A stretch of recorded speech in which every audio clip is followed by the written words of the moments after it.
Klausimas, kaip paleisti per daug metų susikaupusias nuoskaudas ir pradėti gerbti vyrą?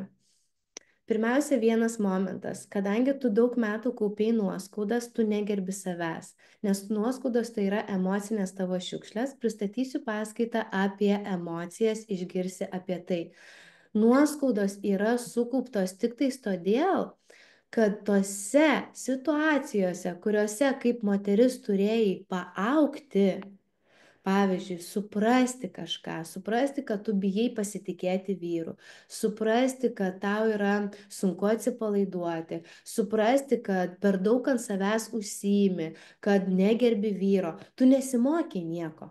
Nes situacija pasileidžia tada, kai aš kažką išmokstu situacijoje apie save ir viską, ką patiri gyvenime, ypatingai ir savo santykiuose su vyru, skaudaus, yra ne dėl to, kad tave pakankintų, o tik tais todėl, kad tave paaugintų ir išreikštų tikrąjį tavo potencialą. Ir kai tu ignoruoji kaip maža mergaitė, aš čia ne, čia jisai tik kaltas, nėra vieno žmogaus santykiuose, visada yra du žmonės. Ir kai tu nenori paaugti ir pamatyti, kodėl ta situacija tave šiek tiek, kaip dabar lietuviškai, įtakoja arba keičia tave, kad tu taptum tikroji tu kaip moteris. Ir jeigu tu nesikeiti, tu renki nuoskaudas.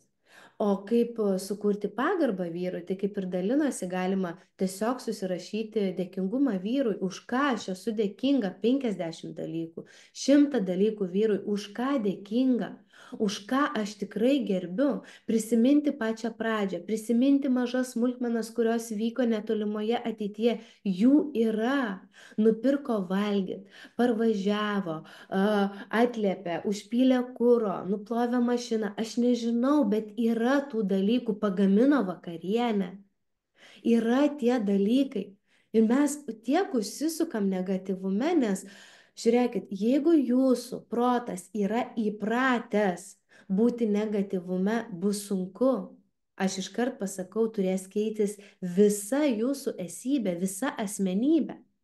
Nes turėsit įprasti matyti ir kitus dalykus, kurie yra gražūs ir geri.